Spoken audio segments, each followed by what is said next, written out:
배고픔에 지쳤던 군인들은 사울이 지정한 제단에서 음식을 먹고 힘을 되찾았습니다. 여전히 블레셋은 후퇴 중이었고 사울은 이 기회를 놓치고 싶지 않았죠. 저녁까지만 치열하게 싸우자고 했던 전쟁은 이제 동틀 때까지만으로 연장되었습니다. 그럼에도 불구하고 충실한 군인들은 사울왕의 명령을 기꺼이 따르려고 하죠. 그런데 그때 제사장이 사울의 앞을 가로막습니다. 하나님의 뜻을 물어야 한다는 거죠. 중요한 결정을 해야 할 때 하나님께 묻는 것이야말로 가장 중요한 원칙입니다. 그런데도 하나님의 뜻을 물어야 한다는 제사장의 말이 조금도 좋아 보이지 않는 것은 왜일까요? 이 전쟁이 어떻게 시작되었는지 되돌아볼 필요가 있습니다. 맨 처음 사무엘은 사울에게 기름 부으며 기브아에 있던 블레셋의 수비대를 공격하라 명했지만 사울은 숨어버렸었죠. 대신 사울은 암몬과의 전쟁에서 승리하며 왕으로 인정받았습니다.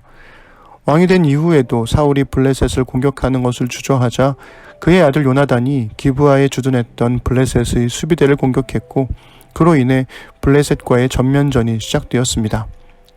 압도적인 군사력의 차이에 사울의 군대는 두려움에 사로잡혀 탈영하거나 숨어버렸지만 이번에도 그의 아들 요나단이 기습 공격을 하면서 불가능하게 보였던 승리를 가져왔습니다. 요나단이 하나님의 함께 하심을 기대하며 용기를 내어 먼저 공격하는 동안 사울은 사무엘이 아닌 다른 제사장들을 곁에 두고 하나님의 뜻을 묻기만 했죠. 심지어 요나단의 공격으로 블레셋의 군인들끼리 서로 죽고 죽이는 상황이 벌어졌을 때도 하나님의 승리를 보장받기 위해 하나님의 궤를 가져오라고 했었습니다. 하지만 승리가 거의 확실시되자 그제서야 궤를 가져오라는 명령을 취소하고 싸우러 가죠. 사울은 그가 왕이 될 때부터 하나님의 뜻을 알고 있었습니다. 기브아 땅에 있는 블레셋을 물리침으로써 이스라엘을 블레셋의 폭정으로부터 구원하라는 것이었죠. 그러나 그는 사무엘이 전한 하나님의 뜻에 눈을 감고 귀를 닫습니다. 그러고는 다른 제사장들을 곁에 두고 하나님의 뜻을 물어야 한다며 자신의 두려움을 믿음의 말로 포장했던 겁니다. 그리고 만약 이대로 전쟁이 이스라엘의 승리로 끝난다면 사울 곁에 있던 제사장들의 체면은 정말 말이 아니게 되겠죠. 사울 곁의 제사장들은 하나님의 뜻을 물어야 한다는 말로 자신의 위치와 역할을 지키려고 했던 건지도 모릅니다. 그리고 이번에도 사울은 멈춰 섭니다. 하나님은 침묵하셨고요. 블레셋을 칠까요 말까요 라는 하나님의 뜻을 묻는 현장은 순식간에 요나단을 칠까요 말까요 라는 이상한 결론으로 끝나버립니다. 요나단은 어떻게 됐을까요? 오늘은 사무엘상 14장 36절부터 52절을 읽어드리겠습니다. 사울이 말하였다.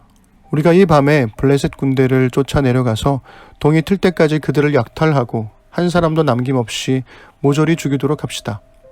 그들이 대답하였다. 임금님이 좋으시다면 그대로 하시기 바랍니다. 그러자 제사장이 사울에게 말하였다. 우리가 먼저 하나님께 나아가 여쭈어 보아야 합니다. 그래서 사울이 하나님께 여쭈었다. 내가 블레셋 사람을 뒤쫓아 내려가도 되겠습니까? 주님께서 그들을 우리 이스라엘의 손에 넘겨주시겠습니까? 그러나 하나님은 그날 사울에게 아무 대답도 하지 않으셨다. 그러자 사울이 이렇게 말하였다. 주님께서 우리에게 응답하지 않으시니 군 지휘관은 모두 앞으로 나오시오. 오늘 이 허물이 누구에게 있는지 알아보겠소. 이스라엘을 구원하신 주님의 살아계심을 두고 맹세합니다. 허물이 나의 아들 요나단에게 있다고 하더라도 그는 반드시 죽을 것입니다. 그러나 군인들 가운데 어느 한 사람도 감히 그에게 대답하는 사람이 없었다. 사울은 온 이스라엘 군인에게 계속해서 말하였다. 귀관들은 모두 이쪽에 서시오. 나와 나의 아들 요나단은 저쪽에 서겠소. 군인들이 모두 사울에게 임금님이 좋으시다면 그대로 하시기 바랍니다 하고 대답하였다. 사울이 주 이스라엘의 하나님께 아뢰었다. 오늘 저에게 응답하지 않으시니 웬일이십니까?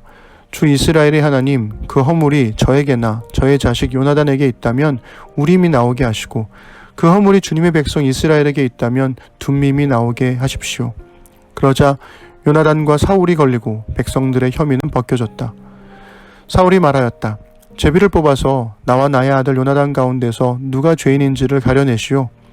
그러자 요나단이 걸렸다. 사울이 요나단에게 물었다. 네가 무슨 일을 하였는지 나에게 말하여라. 요나단이 그에게 대답하였다. 손에 들고 있던 막대기 끝으로 꿀을 찍어서 조금 맛보았습니다. 죽을 각오를 하고 있습니다. 사울이 선언하였다. 요나단, 너는 죽음을 피할 수 없다. 내가 너를 처형하지 않는다면 하나님이 나에게 천벌을 내리시고 또 내리실 것이다. 이때 온 백성이 사울에게 호소하였다. 이스라엘에게 이렇게 큰 승리를 안겨준 요나단을 죽여서야 되겠습니까? 절대로 그럴 순 없습니다. 주님께서 살아계심을 걸고 맹세합니다. 그의 머리털 하나도 땅에 떨어져서는 안 됩니다. 그는 오늘 하나님과 함께 이 일을 이루어 놓은 사람이기 때문입니다. 백성들이 이렇게 요나단을 살려내어 그는 죽지 않았다. 사울은 블레셋 사람을 더 이상 뒤쫓지 않고 돌아섰고 블레셋 사람도 자기들의 본 고장으로 돌아갔다. 사울은 이스라엘을 다스릴 왕권을 얻은 다음부터 사방에 있는 원수들과 전쟁을 하였다. 그는 모압과 암몬 자손과 에돔과 소바 왕들과 블레셋 사람들과 맞서 싸웠는데 어느 쪽으로 가서 싸우든지 늘 이겼다. 그는 아말렉까지 쳐서 용맹을 떨쳤다. 이렇게 그는 침략자들에게서 이스라엘을 건져내었다. 사울에게는 요나단과 리스위와 말기수아라는 아들이 있었다. 딸도 둘이 있었는데 큰 딸의 이름은 메랍이고 작은 딸의 이름은 미갈이다. 사울의 아내의 이름은 아히노암인데 아히마아스의 딸이다. 사울의 군사령관은 아브넬인데 사울의 숙부 넬의 아들이다. 사울의 아버지는 기스요, 아브넬의 아버지는 넬인데 둘 다 아비엘의 아들이다. 사울은 일생 동안 블레셋 사람과 치열하게 싸웠다. 그래서 사울은 용감한 사람이나 힘센 사람은 눈에 보이는 대로 자기에게로 불러들였다. 아멘. 하나님의 침묵에 당황한 사울은 하나님이 침묵하시는 원인을 찾으려 합니다. 누군가의 죄 때문에 하나님께서 침묵하셨을 거라는 거죠. 사울은 제비뽑기의 방식과 제사장의 에봇에 있던 우림과 둠밈이라는 판결의 돌을 사용해서 범인을 찾습니다. 결국 요나단이 걸렸고 사울은 요나단에게 사형을 선언하죠. 사울은 하나님의 이름을 빌어 요나단을 죄인으로 찾아냈지만 오히려 백성들은 요나단을 죽여서는 안 된다고 호소합니다. 이때 백성들이 요나단을 오늘 하나님과 함께 이 일을 이루어 놓은 사람이라고 부르죠. 이 백성들의 말을 가만히 들여다보면 굉장히 흥미롭습니다. 사울 왕이 하나님의 뜻을 묻고 있는 동안 요나단은 하나님과 함께 승리를 얻어냈다는 의미가 담겨 있기 때문이죠. 하나님께서 사울에게 침묵하신 것은 요나단 때문이 아니라 사울 그 자신이 하나님의 뜻 앞에서 두려워하며 침묵했기 때문이었습니다. 사울만 그걸 몰랐던 거죠. 전쟁은 그렇게 맥없이 끝나버리고 맙니다. 하지만 마지막 46절부터 52절은 사울의 업적과 그의 가족에 대한 소개로 끝나는데요. 사울은 사무엘과 하나님께 인정받지 못했음에도 불구하고 거의 20년 동안 이스라엘의 왕으로서 훌륭하게 싸워주었다는 내용으로 이어지죠. 사울은 어디서건 싸웠고 이겼으며 모든 전쟁의 위협 속에서 이스라엘을 건져내었습니다. 그 모든 승리의 디테일한 내용이 그의 믿음 없음과 주저함이었을지라도 하나님은 이스라엘 백성들을 위해서 사울의 이름으로 승리를 안겨준 게 아닐까 싶어요. 성경을 통해 주어진 하나님의 뜻을 알고도 선뜻 그 말씀대로 살기 어려워하는 우리에게서 사울의 모습이 보입니다. 그래서일까요? 사울의 주저함에도 불구하고 그의 일생에 승리를 주신 하나님께 감사하게 됩니다.